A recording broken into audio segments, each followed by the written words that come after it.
guys, welcome back to my channel. Today we have an awesome episode. Make sure you like, make sure you subscribe, and make sure you guys leave comments and things that you guys want me to do, like any content you guys suggest, and I'll be using them on my YouTube channel. So welcome back, guys.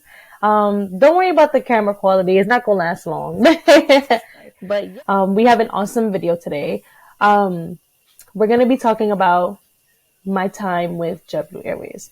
And I am so excited to unravel all the goodies and let you guys know what I've been through in there and what you guys could experience if you guys were ever to apply to them. So remember, you guys can make sure you like, subscribe, comment. I'm going to leave, I put up an episode today from today's Monday, so today's Manic Monday. Not Manic Monday. Wow. I meant Storytime Monday. That's what I meant. Storytime Monday. So I'm gonna put the link in the description so you guys can listen to that. But anywho, let's get to the video today. You guys can listen to that. But anywho, let's get to the video today. So today we're gonna talk about my time with JetBlue. JetBlue, I love you, but I like vacationing with you. Working with you is a love-hate relationship. Okay. So my time with JetBlue Airways, I was there for 7 months. I was there for the beginning of winter to almost the ending, not almost the ending of summer, but in the middle of the summer. So when I first applied, first of all, when I first applied, I didn't even think they were going to reply. I didn't even think I was going to get anything back from them. I literally was like, let me not get my hopes up, because I know that if I get my hopes up, nothing's going to happen and I was going to get let down, yada, whatever. So I think it was maybe not even less than 24 hours. I heard a reply. I was like, no way. I'm like, you're joking. You gotta be kidding.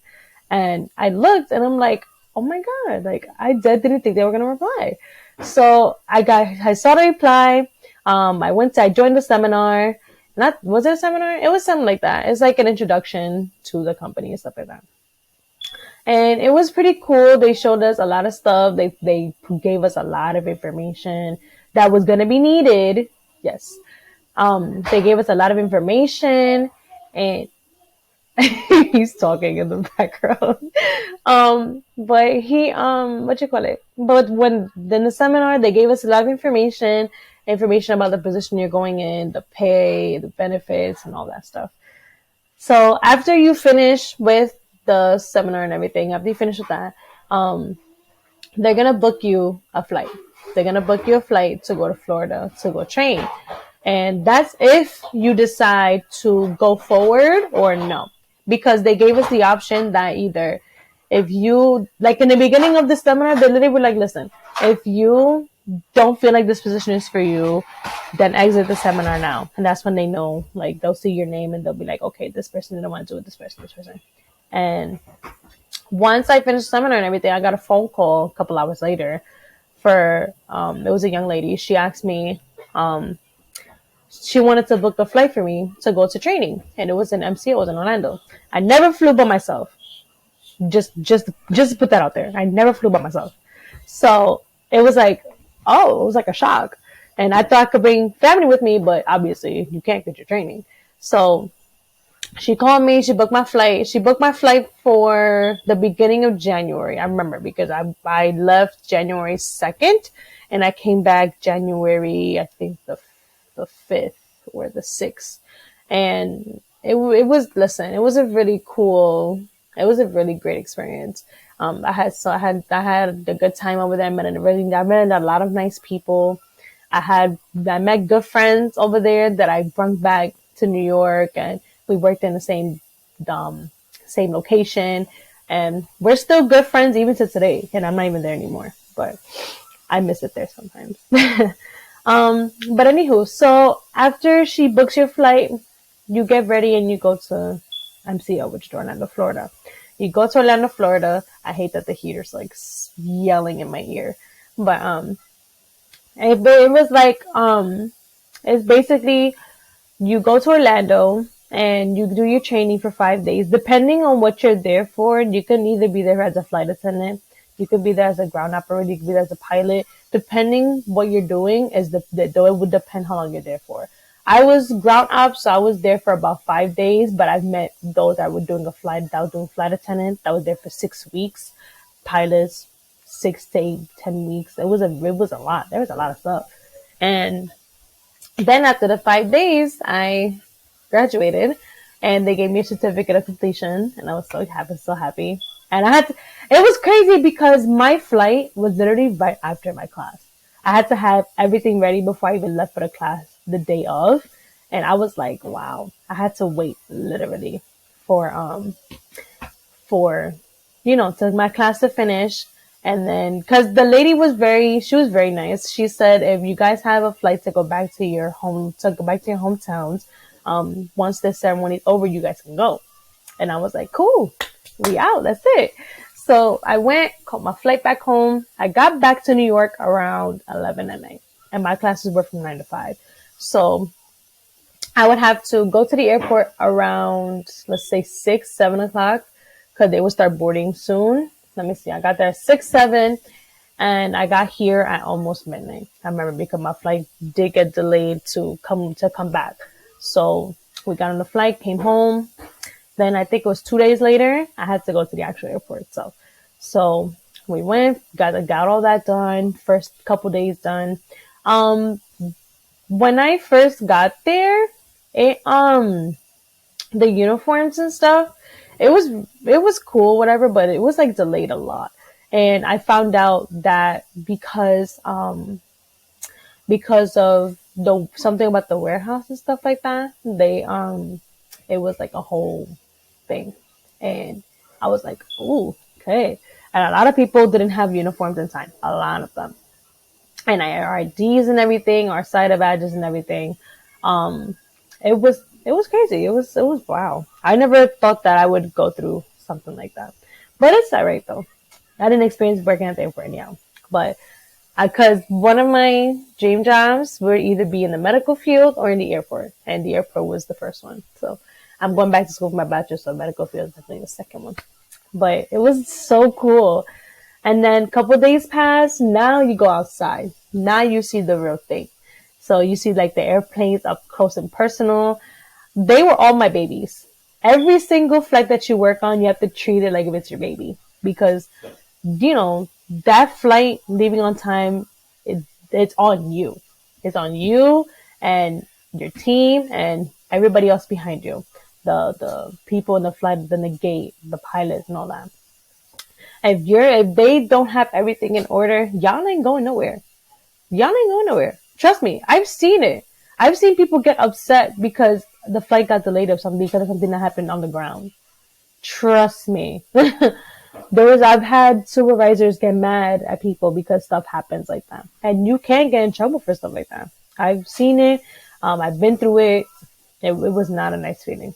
Not a nice feeling. Speaking of, I have an episode that came up on a podcast today about something that happened there that I went through.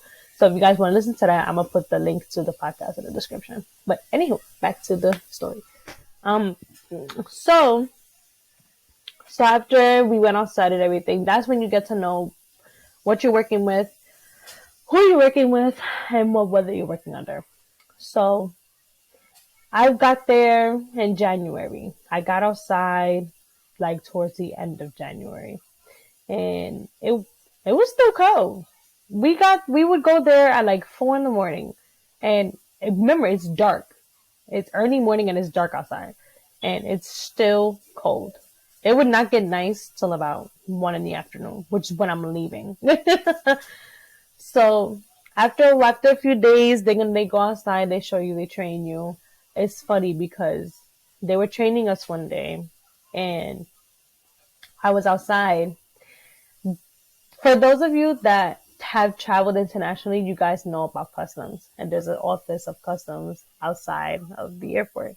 So we were training with some stuff out there, and I turn around and I see this woman handcuffed, and customs is taking her inside their office, and I'm like, so I'm like, what did you do? But Yeah, I didn't really ask any questions, but I kind of figured that's gonna happen. Trust me, I've seen a lot of stuff go down there. Um, and it it was I met a lot of really good people. My good friends Drew, Ryan, Kevwa, my Spanish people, my boys Johnny, Quay. They listen. I met a lot of good friends, a lot of good people, and I kept in contact even outside of working there, and it was a really good experience. If you know what you're doing, you'll get a good experience out of it. But if you don't know what you're doing, you're gonna go through hell. I've seen it. I've seen people that didn't know what they were doing, and they would just get so angry and so upset. And I'm like, listen, calm down. Let me help you. I had a friend, and we keep in contact even to this day. It was his first day, and I showed him how me and my friend Drew work because we work certain ways and that's how we get things done. And he kept it going from then on. He was extremely sweet, and his name is Kashif. He was extremely sweet. Hi Kashif, if you're listening. He was very sweet, and everybody was really nice to me. Any person I've worked with, they always told me that you need me, let me know, I'll help you. They were really helpful. When you work with a team, you guys are basically together as a team, and you guys work all together as a unit, and you guys make sure you guys get everything done before the end of y'all shift. Because most likely, if you get put with somebody, you're on the same shift as them. So, unless they're doing overtime, and that too, if you wanted overtime, there was plenty of it. Ain't no maybe no. If you want overtime, you got it. You gotta. Once you ask them and they give you the okay, that's it. That's it. You good. That's it. You good for the night. Your checks is good. Yada yada yada. That's another thing too. They were paid. We were getting paid weekly, which was a plus for me, because having to drive from the Bronx to Queens, that weekly check came in the clutch. um. So I was there for a couple months. March came, April came and went. June came and went. Then came July. July was the hardest month for me, in my opinion, because not only is it my first time working outside in hot ass weather, it's my first time. He's so rude.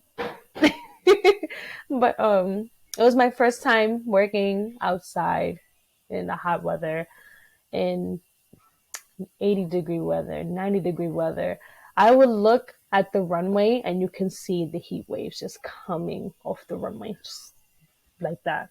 And I would be like, oh. There were days where I felt like I was going to pass out. One time I was doing a flight that was going to Guyana, and I was working with one of my good friends on that flight. And every time he looked at me, I looked like I was going to die. I looked like I was going to pass out. What the fuck? I looked like I was going to pass out. And he'd be like, you good? You good? I'm like, yeah, just every time you asked me, I got more frustrated because the more you asked me, the more annoyed I'm going to get. I know they were trying to help, but I was so frustrated because it was hot. We had 4 flights done already. It's the summertime. People are traveling. Expect a lot of bags. And it was insane. But in the good part, I lost 20 pounds. I remember I lost 20 pounds because of sweating my ass off. And then July came and went like this because you're working all the time. Your whole time just zooms by like a car, just like it went from January to July in a snap. That's how I felt. And then came August. August was when I left. So in August, I was going through a lot of stress. I was going through a lot. My car was acting up, and I had gotten a new one, and I was just going through a lot of shit, and it was overwhelming. And my last straw was that I was going to work, and my car kept slowing down on the highway, and I was very upset. I was very angry already. I was already overwhelmed. I was stressed out. That was the last straw that I needed. I got off in the nearest exit, and I had to leave my car there, and I never went back. I just never went back.